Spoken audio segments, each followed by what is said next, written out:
નમસ્કાર, આપ જોઈ રહ્યા છો જેકેએસ ગુજરાતી. વાત કરતો સુરેન્દ્રનગરના ઉપાસના સર્કલ નજીક નાસ્તાની દુકાનમાં વિકરાળ આગ ભભૂકી ઉઠતા દુકાન બળીને ભસ્મ થઈ હતી. સમગ્ર વાત કરવામાં આવે તો સુરેન્દ્રનગરના ઉપાસના સર્કલ પાસે આવેલી ફાસ્ટ ફૂડની દુકાનમાં વહેલી સવારે આગ લાગતા અફરાતફરી મચી જવા પામી છે. પરવારમાં જ આ આગે વિકરાળ સ્વરૂપ ધારણ કર્યું હતું ને ફાસ્ટ ફૂડની દુકાનમાં આગ લાગતા સંપૂર્ણ દુકાન બળીને ખાખ થઈ હતી, જેમાં આસપાસમાં આવેલી અન્ય દુકાનોને પણ વ્યાપક નુકસાન પહોંચ્યું હતું.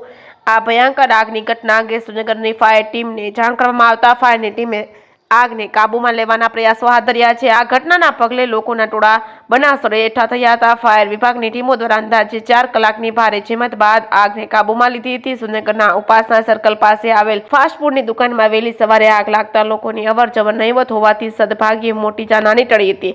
જેકેએસ ગુજરાતી સાથે મહેશ ઉતેરિયા, સુરેન્દ્રનગર.